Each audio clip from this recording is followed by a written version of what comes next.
Hi guys, I wanted to do a review on the QuadLock wireless charger for motorbikes. This is the unit here that it comes with. So it's two little parts. So the charger itself is here, and we've got a USB Type-C connector just there, plug. And then there's also a button here, an on-off button. So if you connect it the way I connected it up, you might need to press that button when you're not on the motorbike, because that provides a bit of a light here that stays on all the time. It might, I don't know if it's going to drain your battery, but I press the button, and when the motorbike is in standby, it's not going to light up and not going to use up any power at all. You just need to remember to press it again when you using the phone. Otherwise, you can connect it on your ignition, so just when you turn the bike on, it's gonna provide the power to it, and then you don't have to worry about anything else. But yeah, I've just took the shortcut and just connected it up directly to the battery. This unit comes as is, plus a couple of cables, USB to USB Type-C. They go to your battery, plus an adapter, this adapter here.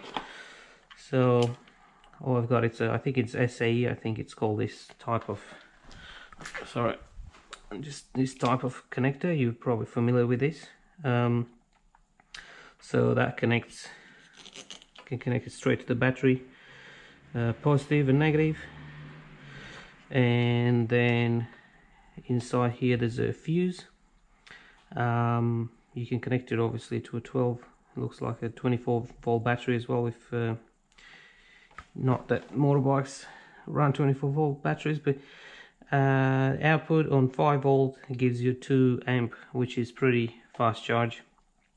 So that unit then turns into a USB, and then you've got a USB to USB Type-C on this side here. That goes then into the mount, into the charger itself.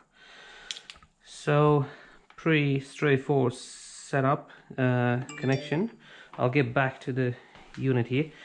So the wireless charger connects with quite a few different type of mounts. So as you can hopefully see here, this is the mount I've got here, and then you might have a mount that a bit like this one here that goes into the central bit here, and it connects with that as well. That's in the car, that's for a car windshield, or this is just an arm connector. So yeah, we worry about this for motorbikes. So yeah, I had this rear mount, which I think I've stuffed it up a bit. There was a screw going here and then through the middle, but I think when I serviced my bike, I dropped the nut and the washer at the other end of the rubber that's in here, and now it's, when I screw the screws, it doesn't screw in anything, it's a bit loose. So it happened that I've got one of these as well, so I'm using that. So all you do, so this mount here comes with 3 different type, this O-ring washers, rubber washers. You have to use the one that suits your motorbike handlebar, depending where you mount it. So say here I've got, this is way thicker here than it is over here, so thinner here, thicker over there. I mounted it at the bottom here. I found that was the best place for it, so it doesn't interfere with the display, neither with the controls or anything, and then it's a good angle towards me, away from the key, so you don't have to squeeze your hand around it or anything like that. So that's where I like to mount it, and I've picked this is where that rubber there, that's the one suitable for the thicker handlebar place that I picked.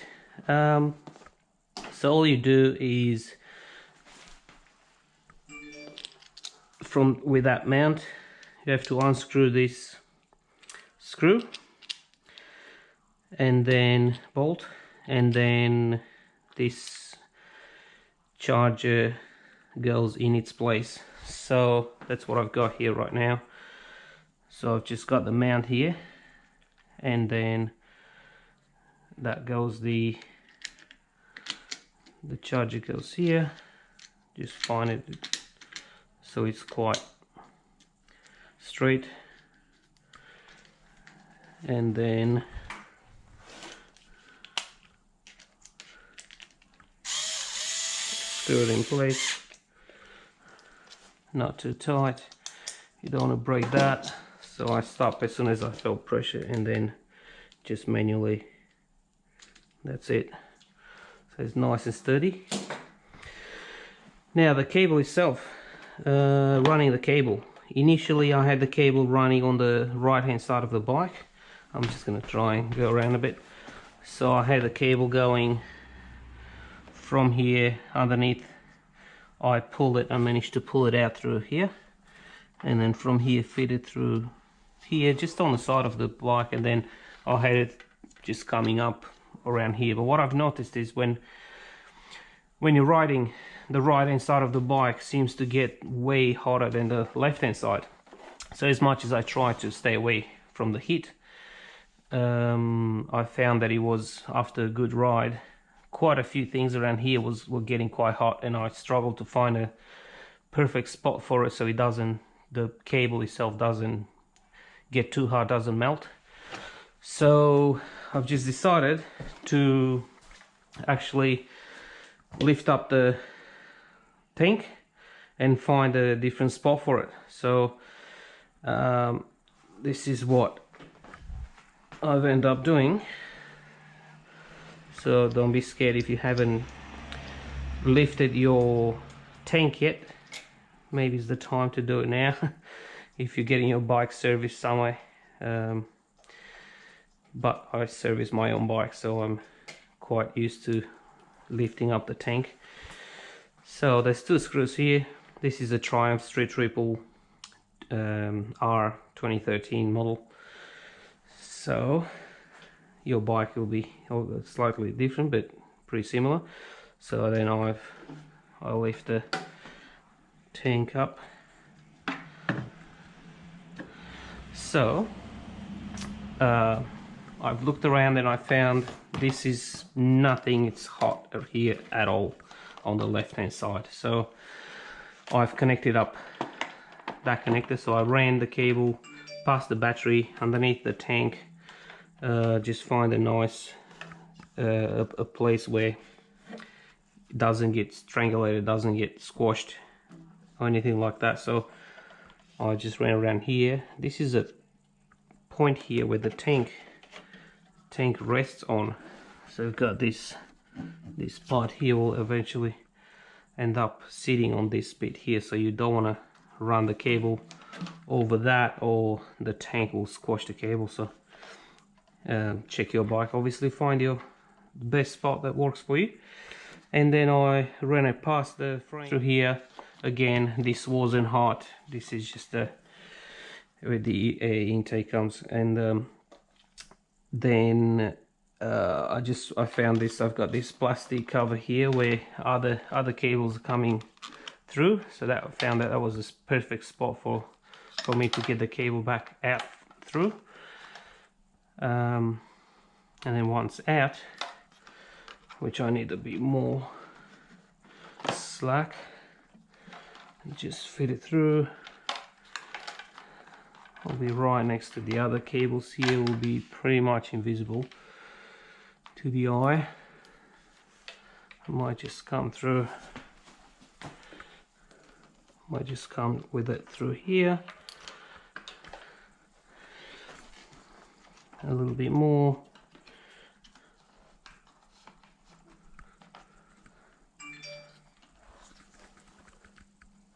And fit it into the USB plug.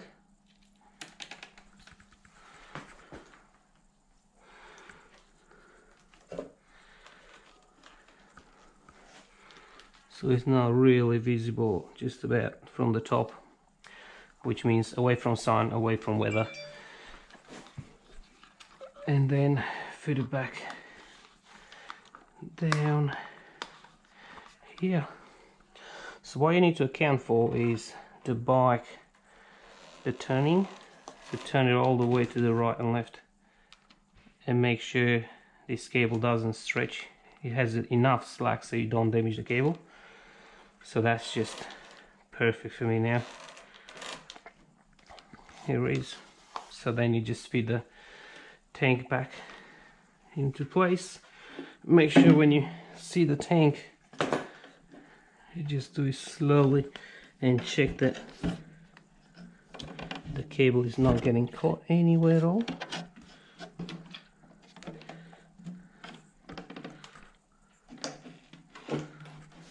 There is. It's invisible to the eye now, really. All you see is the cable coming out through here, and then plug it into the charger. And once we put the bike seat back on, so I'll feed it through there nicely so it's out of the way.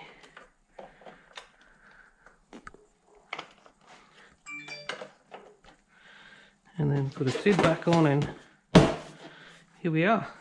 Now the phone itself, I've also got one of these rings. I found it really, I use it all the time, just on my finger.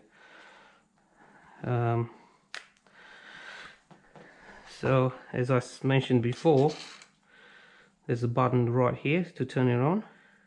Once you press it, it goes blue. So then this part here, you press it with your gloves on. You can press it, which I might even put a glove on just to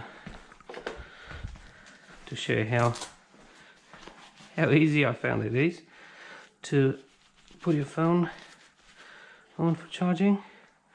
So as you have to put the phone, like the other quad mounts, if you're familiar with them, you need to put them on a 45-degree angle, and press and then twist it vertical.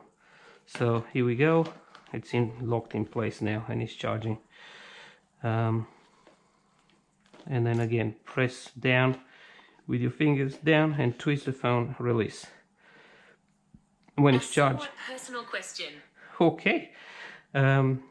Yeah, so it goes green when it's charging, which you won't see that because your phone is above the light. But so press down, twist, it's locked into place, untwist, pull it out, done. This is it, guys.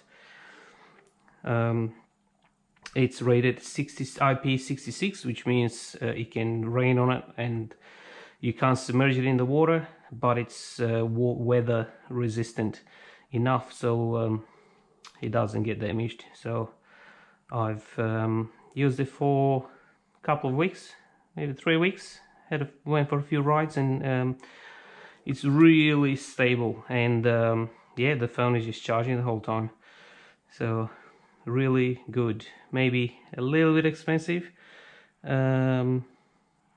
close to, if you were to get the charger with the mount, about $200 Australian dollars, I think I paid for. But otherwise I think it's about 120, 130 Australian dollars for just this unit itself, if you already have the mount or any other mounts that works with it. Thanks for watching, guys, and enjoy it if you decide to get one of those. Ciao.